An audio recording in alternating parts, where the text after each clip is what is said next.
అంతర్జాతీయ మాదక ద్రవ్యాల నియంత్రణ దినోత్సవ కార్యక్రమానికి నాతో పాటు ముఖ్య అతిథులుగా యువ మిత్రులు, ఫిల్మ్ ఇండస్ట్రీలో ఒక నూతన శకాన్ని ప్రారంభించిన రామ్ చరణ్ గారు,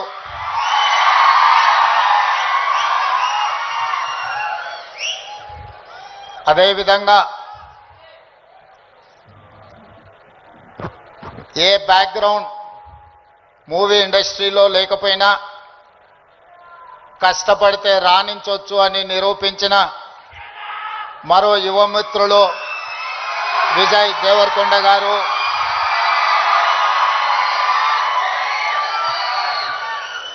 సహచర మంత్రివర్గ సభ్యులు అడ్లూరి లక్ష్మణ్ గారు, చేవెళ్ల పార్లమెంట్ సభ్యులు కొండ విశ్వేశ్వరరెడ్డి గారు,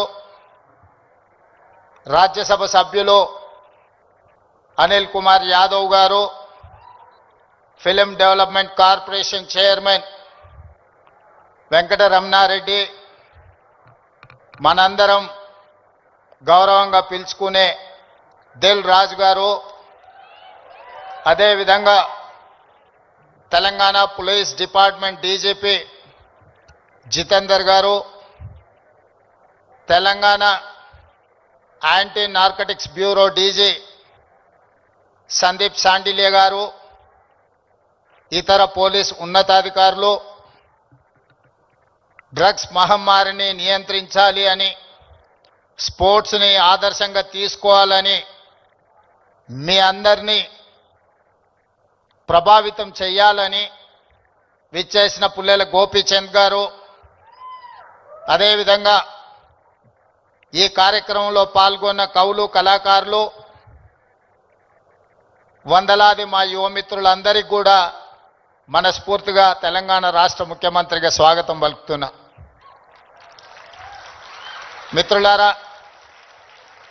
ఈ ప్రాంతానికి, ఈ ప్రజలకు ఒక గొప్ప చరిత్ర ఉన్నది. ఆనాటి కొమరం భీముడు, రామ్జీ గోండు నుంచి మొదలు పెడితే మలితరం తెలంగాణ ఉద్యమంలో నిజాంలకు, రజాకర్లకు వ్యతిరేకంగా పోరాటం చేసిన చాకలి ఐలమ్మ, దొడ్డి కొమరయ్య, అదేవిధంగా సర్దార్ సర్వాయి పాపన్న గౌడ్ లాంటి పోరాట యోధులు ఈ తెలంగాణ ప్రాంతానికి ఒక స్ఫూర్తి. ఇంతకుముందు అక్కడ ఒక యువమిత్రుడు గుర్తు చేస్తున్నారు, మన్యం వీరుడు అల్లూరి సీతారామరాజు నుంచి మొదలు పెడితే నల్లమల వీరుడు కొమరం భీముడు వరకు ఈ ప్రాంతం ఒకనాడు జల్ జమీన్ జంగల్ కోసం పోరాటం చేస్తే మలితరంలో భూమి కోసం, భుక్తి కోసం, విముక్తి కోసం జరిగిన పోరాటాలు ఈ ప్రాంతంలో ఎక్కడ చూసినా మీకు కనిపిస్తాయి. ఇవాళ మీరు ఎక్కడికి వెళ్ళినా, అది ఆదిలాబాద్ కావచ్చు, వరంగల్ కావచ్చు, నల్లగొండ కావచ్చు, లేదా నల్లమల అడవి కావచ్చు, మన ప్రాంతం, మన ప్రజలు ఒక పోరాటానికి స్ఫూర్తినిచ్చిన వాళ్ళు. ఆ పోరాట స్ఫూర్తి నుంచి వచ్చిన ఉద్యమమే తెలంగాణ ఉద్యమం. ఈ తెలంగాణ ఉద్యమం ఆనాడు విద్యార్థుల నుంచి మొదలై తెలంగాణ రాష్ట్రాన్ని సాధించే వరకు విశ్రమించలేదు.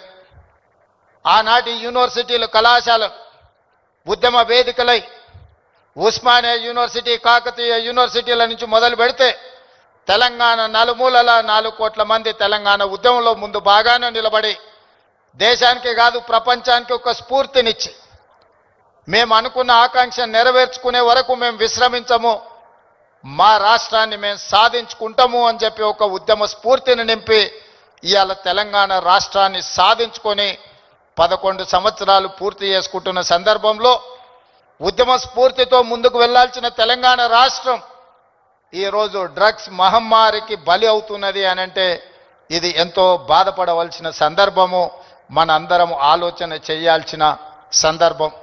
మిత్రులారా, ఒకనాడు తెలంగాణ గడ్డ ఉద్యమాలకు వేదికైతే ఈనాడు ఇదే తెలంగాణ ప్రాంతం గంజాయికో డ్రగ్స్కో వేదికగా మారితే ఇది మనకు అవమానమా, ఇది మనకు ఆత్మగౌరవమా? ఒకసారి ఆలోచన చేయండి. అందుకే డిసెంబర్ 7, 2023 నాడు తెలంగాణ రాష్ట్ర రెండవ ముఖ్యమంత్రిగా ప్రమాణ స్వీకారం చేసిన మరుక్షణం స్పష్టంగా చెప్పిన, తెలంగాణ గడ్డ మీద గంజాయి కాదు కదా, గడ్డి పరకైనా మాదక ద్రవ్యాల వైపు ఆలోచన చేస్తే వాళ్ళ వెన్ను విరుస్తాము అని చెప్పి తెలంగాణ రాష్ట్ర ప్రభుత్వం స్పష్టంగా చెప్పింది. ఇవాళ మిత్రులారా, ఈ వేదిక మీద ఉన్న మేమెవరం పెద్ద పెద్ద బ్యాక్గ్రౌండ్ల నుంచి వచ్చిన వాళ్ళం కాదు. చరణ్కు బ్యాక్గ్రౌండ్ ఉంది, కానీ చరణ్ని ప్రభావితం చేసిన చిరంజీవి గారు ఏ బ్యాక్గ్రౌండ్ లేకుండా కష్టపడి కింది నుంచి ఈరోజు దేశమే గర్వించదగ్గ ఒక్క మహానటుడుగా, ఈరోజు ఒక్క మంచి మనిషిగా గుర్తింపు పొందిండు అని అంటే దాదాపుగా 50 సంవత్సరాల నిరంతర శ్రమ, కఠోరమైన దీక్షతోని వాళ్ళు రాణించగలిగినారు. వాళ్ళు కఠోరమైన కష్టాలను ఎదుర్కొని, కష్టాలు వచ్చినా, ఇబ్బందులు ఎదురైనా, అవమానాలకు లోనైనా ఏ రోజు కూడా బాధతో కుంగిపోలేదు. భయంతో మాదక ద్రవ్యాల వైపు లేకపోతే వ్యసనాల వైపు బానిసలు కాలేదు. నిటారుగా నిలబడి వాటిని ఎదుర్కొని ఈరోజు ప్రపంచానికే ఆదర్శంగా నిలబడే విధంగా ఈరోజు వాళ్ళు రాణించారు. మరి ఈనాడు మనమందరం ఆలోచన చేయాలి.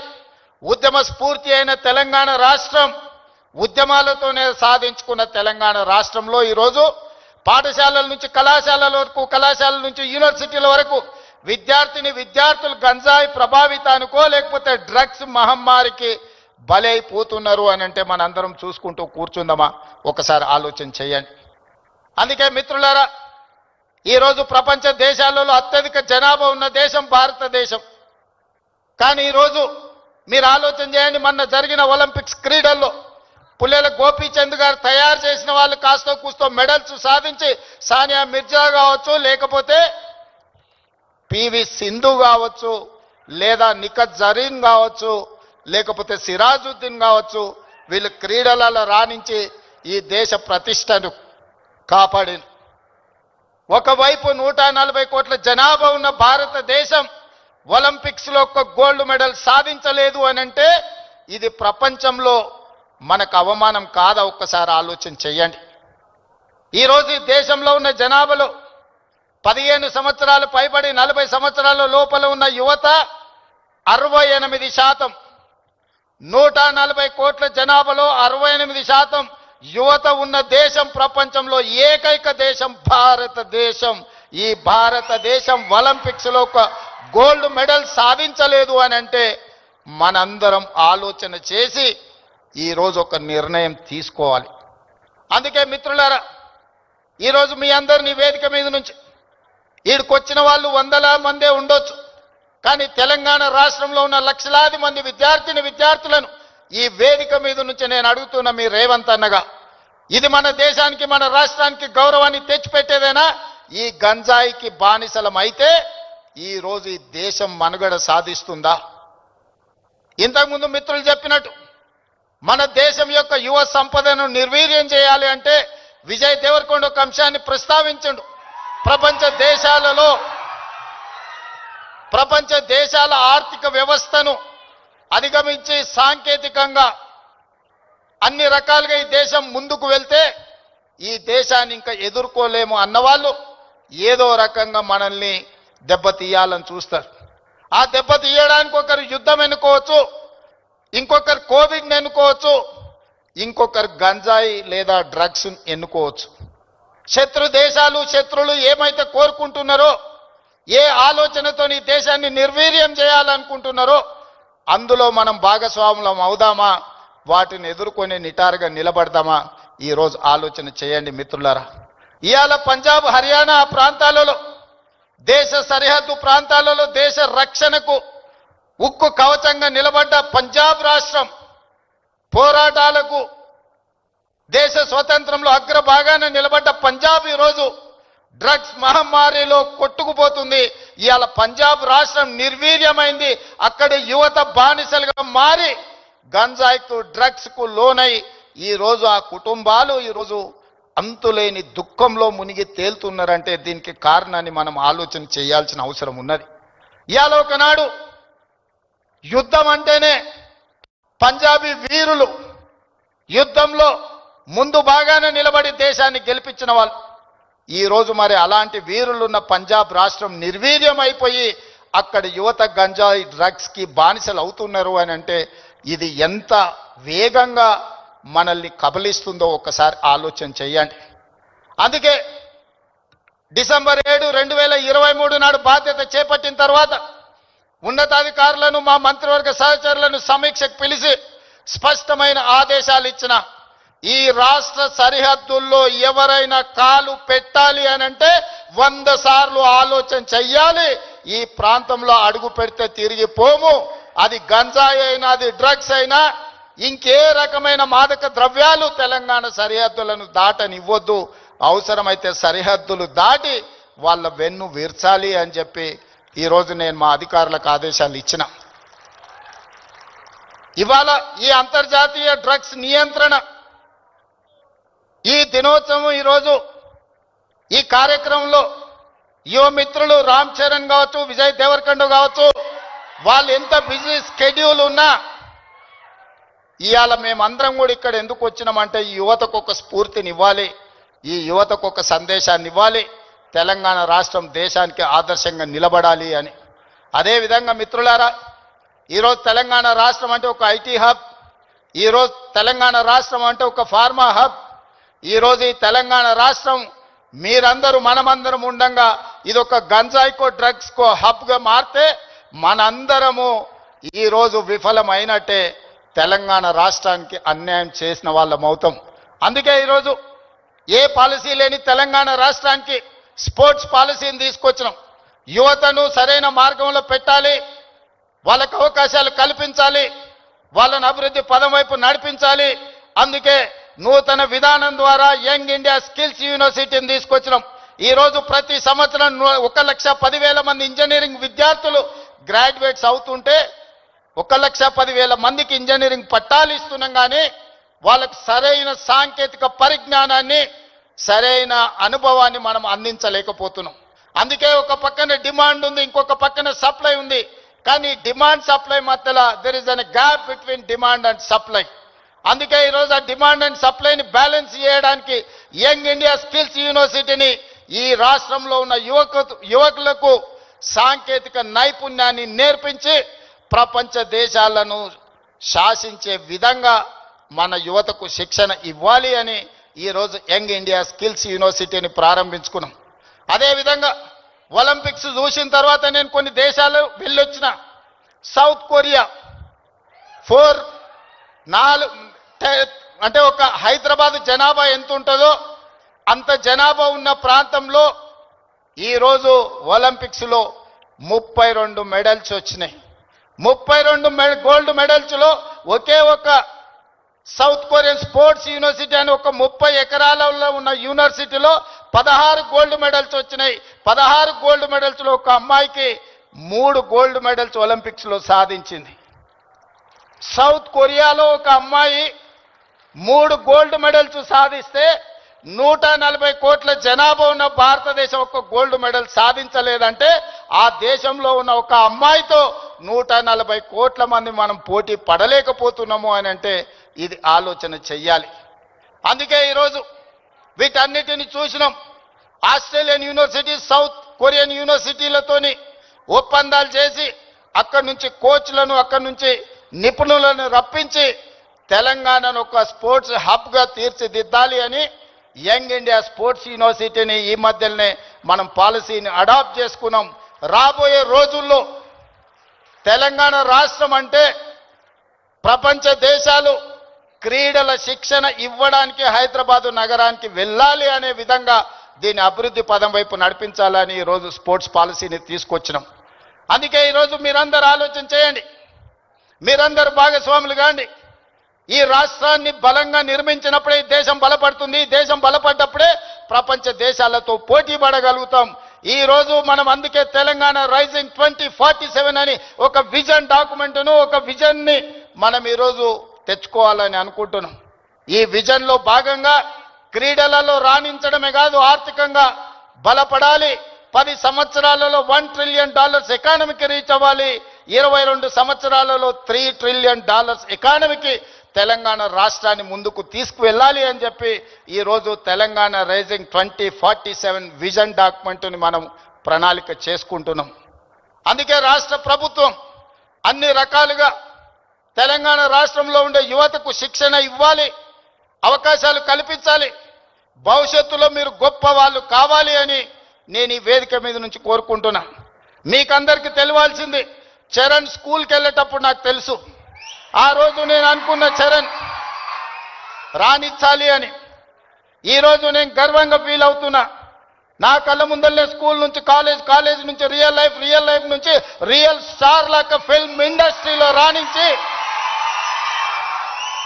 ఈరోజు RRR ద్వారా ఆస్కర్ అవార్డుని సాధించి దేశానికి ఒక గౌరవాన్ని తెచ్చిపెట్టింది. అది అంత ఆశామాసిగా వారు సాధించిన విజయం కాదు. చిరంజీవి గారి పేరుంటే మనందరం మన ఇళ్లలో జరిగే ఫంక్షన్లకు ఆహ్వానిస్తాం, కానీ ఆస్కార్ అవార్డు మనం ఇయ్యలేం. కష్టపడ్డాడు కాబట్టి, రాణించుండు కాబట్టి ఈరోజు ప్రపంచమే ఆస్కార్ అవార్డు ఇచ్చి ఒక యువమిత్రుణ్ణి గౌరవించింది. మరి దానికి కారణం కఠోరమైన దీక్ష, పట్టుదలతో ఆ రంగంలో రాణించడం. అందుకే మీ అందరికీ ఈరోజు సినిమాలలో వాళ్ళు పోషించే పాత్రలు కాదు, రియల్ వాళ్ళ లైఫ్ని ఆదర్శంగా తీసుకోండి. వాళ్ళు ఎంత కష్టపడితే ఇక్కడికి చేరుకొని ఉండొచ్చు. విజయ్, నేను అప్పుడప్పుడు చెప్తా ఉంటా మీకు అందరికీ, నల్లమల అడవులో నుంచి నేను ఇంత దూరం వచ్చా. ఒక ZPTC, MLC, MLA, MP, Congress president, ముఖ్యమంత్రి 16 సంవత్సరాలల్లా ఒక్కొక్క అడుగేసుకుంటూ 2016లో నేను మొదలుపెట్టిన ప్రయాణం 2023 తెలంగాణ రాష్ట్రానికి ముఖ్యమంత్రిగా ఈరోజు బాధ్యత చేపట్టిన. అదే నల్లమల అడవి నుంచి వచ్చిన వాడు విజయ్ దేవరకొండ. మా పక్క ఊరు పాలమూరు నుంచి ఈరోజు మీ అందరి అభిమానాన్ని సాధించిందంటే కష్టం లేకుండా, కమిట్మెంట్ లేకుంటే ఇంత దూరం రారు. వాళ్ళ నిజ జీవితాలను ఆదర్శంగా తీసుకోండి. వాళ్ళు సినిమాలలో పోషించిన కొన్ని పాత్రలు పాజిటివ్ ఉండొచ్చు, నెగటివ్ ఉండొచ్చు, అవి కాదు మనకు ఆదర్శం. ఈరోజు రాణించాలి అంటే కష్టపడాలి అంటే కమిట్మెంట్ ఉండాలి. అందుకే ఈరోజు స్కూళ్ళలో, కాలేజీలో ఎక్కడైనా ఈ మాదక ద్రవ్యాలకు సంబంధించిన సమాచారం ఉంటే పోలీసులకు మీరే చేరవేయండి. ఇంతకుముందే టోల్ ఫ్రీ నెంబర్ని మీకు అందరికీ డిస్ప్లే చేసిండ్రు. నో డ్రగ్స్ అనే దానికి మీరే వారధులుగా కాండి. ఇన్ఫర్మేషన్ వ్యవస్థనే పోలీస్ వ్యవస్థను బలోపేతం చేస్తుంది. ఈరోజు నియంత్రించాలి అంటే సమాచారం ఉండాలి. సమాచారం ఉండాలి అంటే ఆ సమాచారం కాలేజీలలో చదువుకుంటున్న విద్యార్థులు, పాఠశాలల్లో చదువుకుంటున్న విద్యార్థులు టోల్ ఫ్రీ నెంబర్కు మీరు సమాచారం అందించండి. తప్పకుండా వాటిని నియంత్రిస్తాం. ఈ వేదిక మీద నుంచి పాఠశాల, కళాశాలల యజమానులకు కూడా నేను సూచన చేస్తున్నా, రేపు మీ కళాశాలలో ఇట్లాంటి అసాంఘిక కార్యక్రమాలు జరిగితే దానికి మీరే బాధ్యత వహించాల్సి ఉంటుంది. ఎందుకంటే తల్లిదండ్రులు మీ మీద నమ్మకంతో, విశ్వాసంతో లక్షలాది రూపాయలు ఫీజులు చెల్లించి పిల్లల్ని మీ పాఠశాలలు, మీ కళాశాలలకు పంపిస్తే మీరు చదువు చెప్పడంతోనే మీ బాధ్యత అయిపోయింది అనుకుంటే కుదరదు. వాళ్ళు ఏ విధంగా వ్యవహరిస్తున్నారో, వాళ్ళు ఎలాంటి వ్యసనాలకు లోనవుతున్నారో పర్యవేక్షించాల్సిన బాధ్యత యాజమాన్యాల మీద ఉన్నది. రాబోయే రోజుల్లో మా డీజీపీ, నా యాంటీ నార్కటిక్స్ అధికారులకు నేను ఆదేశాలు ఇస్తున్నా. ఏ కళాశాల, ఏ స్కూలు ప్రాంగణంలో ఎక్కడైనా గంజాయి, డ్రగ్స్ ఆనవాళ్ళు దొరికితే యాజమాన్యాలను కూడా కేసుల్లో పెట్టండి. వాళ్ళ బాధ్యత. మనము నమ్మి మన పిల్లల్ని వాళ్ళ స్కూళ్ళకు, వాళ్ళ కాలేజీలకు పంపిస్తే లక్షలాది రూపాయల ఫీజులు కడితే వాళ్ళను పర్యవేక్షించకుండా, బాధ్యత తీసుకోకుండా ఫీజులు తీసుకుంటాం కానీ బాధ్యత తీసుకోము అంటే కుదరదు. ఖచ్చితంగా ఆ స్కూలు, కాలేజీ యాజమాన్యాలు కూడా బాధ్యత తీసుకోవాలి. మీరు ఎట్లయితే సైన్స్, మ్యాథమెటిక్స్, ఇంగ్లీష్ చెప్పడానికి టీచర్లను పెట్టుకుంటున్నారో, మీరు ఎట్లయితే స్పోర్ట్స్ కోసం మీరు టీచర్స్ని రిక్రూట్ చేస్తున్నారో, పిల్లల బిహేవియరల్ చేంజెస్ను కూడా గమనించడానికి చైల్డ్ సైకాలజీ అవగాహన ఉన్న వాళ్ళని కూడా, ప్రొఫెషనల్స్ను మీ కాలేజీల్లో, స్కూళ్ళల్లో పెట్టుకోండి. పిల్లల ప్రవర్తనలో మార్పు గమనించాలి. ఎందుకంటే తల్లిదండ్రులు ఉద్యోగము లేకపోతే ఉపాధి పనుల్లో పడి వాళ్ళు సమయం పిల్లలతో కేటాయించలేకపోతున్నారు. అందుకే majority time kids are spending in their schools. So అక్కడనే వాళ్ళని గమనించాలి. వాళ్ళ ప్రవర్తనలో కానీ వాళ్ళ ఆలోచనలో కానీ వాళ్ళ వ్యవహార శైలిలో మార్పును గుర్తించవలసిన బాధ్యత స్కూల్ యాజమాన్యం మీద టీచర్ల మీద ఉన్నది. దయచేసి స్కూల్ యాజమాన్యులకు టీచర్లకు కూడా నా సూచన, మీ బాధ్యత అది, మీ సోషల్ రెస్పాన్సిబిలిటీ.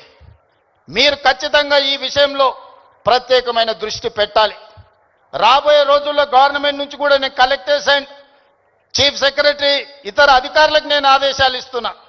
ఈ పాఠశాల కళాశాలల యాజమాన్యులతోటి మీరు ఒక ప్రత్యేకమైన సమావేశం పెట్టండి, ఒక ఓరియంటేషన్ ఇవ్వండి, వాళ్ళకు ఒక అవగాహన కల్పించండి. యాజమాన్యులకు కూడా వాళ్ళ బాధ్యతలను గుర్తు చేయండి.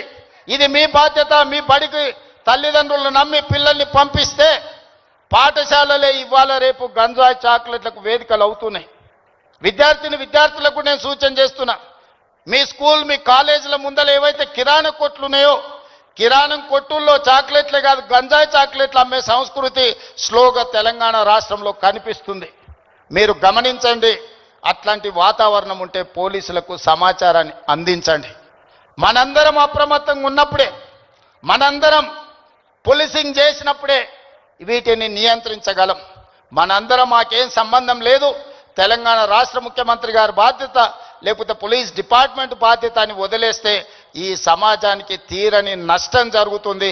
ఒకనాడు ఉద్యమాల గడ్డ అయిన తెలంగాణ ఈరోజు గంజాయికి వేదిక కాకూడదనేదే నా ఆలోచన, నా విధానం. అందుకే మిత్రులారా, ఈ తెలంగాణని బలోపేతం చేసి అభివృద్ధి పదం వైపు నడిపించాలి అంటే మీరందరూ సహకరించాలి. మీరు మేము మనం కలిస్తేనే ఒక ఆరోగ్యవంతమైన తెలంగాణ, ఒక అభివృద్ధి చెందిన తెలంగాణ, ఒక ప్రపంచానికి ఆదర్శంగా నిలబడే తెలంగాణను తీర్చిదిద్దుకుందాం. పదే పదే మిత్రులు అంటుంటారు మనం బెంగళూరుతో పోటీ పడుతున్నాం, ముంబై ఢిల్లీతో. బెంగళూరు ముంబై ఢిల్లీ చెన్నై కాదు మన టార్గెట్ న్యూయార్క్, టోక్యో, సౌత్ కొరియాతో పోటీ పడాలి. ఇవాళ ప్రపంచంతో పోటీ పడే శక్తి యుక్తి యువత మన రాష్ట్రం మన దేశంలో ఉన్నది. అందుకే మీరు మేము మన అందరం కలిసి ముందుకు వెళ్దాం. ఈ తెలంగాణ యాంటీ నార్కటిక్స్ బ్యూరోని ఇక ముందు ఈగల్ అని పిలువదలుచుకున్నాం. ఈగల్ గురించి మీకు తెలుసు కదా, 20-30 వేల అడుగుల పైన ఆకాశంలో ఉన్న కింద నేల మీద ఉన్న తన టార్గెట్ను నిశితమైన దృష్టితోని చూస్తుంది. Eagle success ratio 100%. Target reach అవ్వడం అంటే ఈగల్ను చూసే నేర్చుకోవాలి. ఈరోజు అందుకే ఎలీట్ మనం ఈరోజు తెలంగాణ ప్రభుత్వం ఈ యాంటీ నార్కటిక్స్ దీంట్లో ఈరోజు ఎలీట్ గ్రూప్ని మనం ఈరోజు ఎస్టాబ్లిష్ చేస్తున్నాం.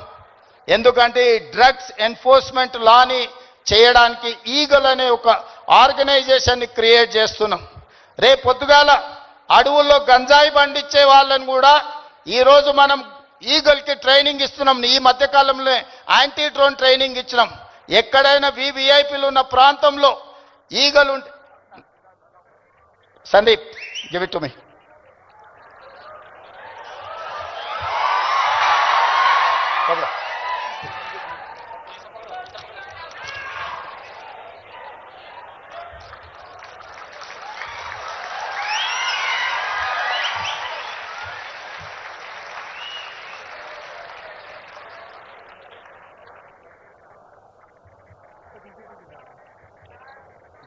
ఓకే. ఈగల్ అంటే elite action group for drugs law enforcement. ఈ రోజు నుంచి ఈ ఆర్గనైజేషన్ పనిచేస్తుంది. ఈ గద్ద మీరు ఎక్కడ గంజాయి పండించినా కనిపెడుతుంది. ఇవాళ మీరు ఈ గద్ద అడవిలో దీనికి స్పెషల్ ట్రైనింగ్ ఇవ్వబోతున్నాం. ఎక్కడైనా ఏ పొలాలలో గంజాయి పండించినా ఖచ్చితంగా ఇవి చూస్తాయి. తెలంగాణలో ఉండే 1,50,00,000 ఎకరాల వ్యవసాయ భూముల్లో ఎక్కడైనా గంజాయి మొక్క మొలిస్తే కూడా ఈ డిపార్ట్మెంట్ గుర్తుపడుతుంది. ఈ సరిహద్దులో డ్రగ్స్ ఎవరైనా తీసుకురావాలన్నా ప్రభుత్వం వీటన్నిటిని కూడా నిశితంగా గమనిస్తుంది. అందుకే మిత్రులారా, ఈ కార్యక్రమానికి ప్రత్యేకంగా సమయం కేటాయించి తెలంగాణ రాష్ట్రంలో స్పోర్ట్స్ని ఎంకరేజ్ చేయడానికి మీకు తెలుసు, నిఖత్ జరీన్కి గ్రూప్ 1 జాబ్ డిఎస్పీ జాబ్ ఇచ్చిన బాక్సింగ్ ఛాంపియన్కి. అదేవిధంగా సిరాజుద్దీన్ క్రికెట్ వరల్డ్ కప్ సాధించిన cricket commandant group 1 police job ఇచ్చినాం. దీప్తి అని పారా ఒలింపిక్స్లో మెడల్ సాధిస్తే గ్రూప్ 2 జాబ్ ఇప్పించినాం. ఇవాళ చదువులో రాణించకపోతే మీరు స్పోర్ట్స్లో రాణించండి, మీకు మంచి మంచి ప్రభుత్వ ఉద్యోగాలు ఇచ్చే బాధ్యత నాది. ఈరోజు మీరు చదువుకుంటేనే ప్రభుత్వంలో గొప్ప వాళ్ళం అవుతాం అనుకోకండి. రాబోయే రోజుల్లో మీకు పొలిటికల్గా కూడా మీకు స్పెషల్ కోటా ఉంటుంది స్పోర్ట్స్లో రాణించిన వాళ్లకు. అందుకే ఈరోజు చదువులో రాణించండి, లేకపోతే క్రీడల్లో ముందుకు రండి. ఏది కాదన్నప్పుడు సామాజిక బాధ్యత తీసుకొని సమాజంలో హీరోలుగా నిలబడండి. మీరందరూ కూడా ఖచ్చితంగా ఈ కార్యక్రమంలో పాల్గొన్న వాళ్ళందరూ వాళ్ళ మిత్రులకు వాళ్ళ కుటుంబ సభ్యులకు ఈ సమాచారాన్ని చేరవేయాలని ఈరోజు నేను కోరుకుంటున్నా. ఈ కార్యక్రమంలో ఇంత సమయం ఇచ్చి పాల్గొన్న ప్రతి ఒక్కరికి మనస్ఫూర్తిగా ధన్యవాదాలు తెలియజేస్తూ సెలవు తీసుకుంటున్న మిత్రులారా.